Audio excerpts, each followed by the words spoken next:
Already intermediate exams start అయ్యాయి. ఇవి అవ్వగానే 10th క్లాస్ ఎగ్జామ్స్ స్టార్ట్ అవుతాయి. మార్చ్ అంటేనే month of exams.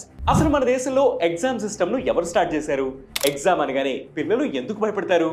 Exam system ను ఈ ప్రపంచానికి పరిచయం చేసింది ఇండియానా యూనివర్సిటీ ప్రొఫెసర్ గా పనిచేసిన హెన్రీ ఏ ఫిషర్ అని చెప్తుంటారు. కానీ అందులో నిజమెంతో తెలియదు.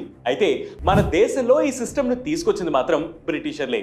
19th సెంచరీలో హైయర్ ఎడ్యుకేషన్ ఆపర్చునిటీస్ తక్కువగా ఉండేవి. లోవర్ లెవెల్లో ఉద్యోగాలు కూడా అంతంత మాత్రంగానే ఉండేవి. సో జాబ్ ఇవ్వడానికి స్టూడెంట్స్ ని ఫిల్టర్ చేయాల్సి వచ్చేది.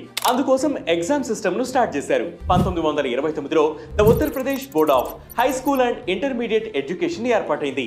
ఇది సంస్థానంలో ఏర్పాటైన తొలి మాధ్యమిక విద్యా బోర్డు, అంటే తొలి ఎస్ఎస్సి బోర్డు అన్నట్లు. ఈ బోర్డు కూడా బ్రిటిషర్లు అమలు చేసిన యాన్యువల్ ఎగ్జామ్ సిస్టమ్ ని అమలు చేసింది. ఆ తర్వాత దాదాపు అన్ని స్టేట్ బోర్డ్స్ అదే సిస్టమ్ ని ఫాలో అయ్యాయి. ఎగ్జామ్ సిస్టమ్ ఎలా ఉన్నా ఎగ్జామ్ అనగానే స్టూడెంట్స్ మెంటల్ గా స్ట్రెస్ గా ఫీల్ అవుతుంటారు. దీనికి సగం కారణం పేరెంట్స్. చిన్నప్పటి నుంచి ఎగ్జామ్స్ రాయడం పిల్లలకు అలవాటే. కానీ 10th ఇంటర్ బోర్డ్ ఎగ్జామ్స్ అనగానే అదేదో యుద్ధానికి వెళ్తున్నట్లు పేరెంట్స్ పిల్లల్ని ప్రిపేర్ చేస్తారు. ఎగ్జామ్స్ దగ్గరికి వస్తున్నాయంటే ఫలానా వ్యక్తికి అక్కడ సీట్ వచ్చింది, ఫలానా వ్యక్తికి ఈ ర్యాంక్ వచ్చింది అని ఎవరెవరితోనో కంపేర్ చేస్తారు. ఇలా చెప్పడం వల్ల పిల్లలు ఇంకా బాగా చదువుతారని పేరెంట్స్ అనుకుంటారు. కానీ అది పిల్లల్లో ఎక్కువ స్ట్రెస్ క్రియేట్ చేస్తుంది. సో అలా కాకుండా పేరెంట్స్ కంపేర్ చేయడం ఆపేసి పిల్లల్లో టెన్షన్ తగ్గించేందుకు ట్రై చేయాలి.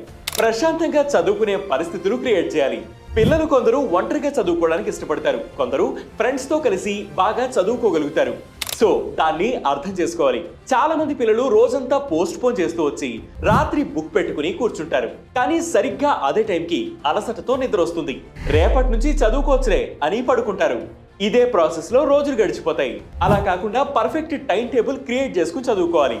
గంటకోసారి 5 నిమిషాలు విరామం తీసుకోవాలి.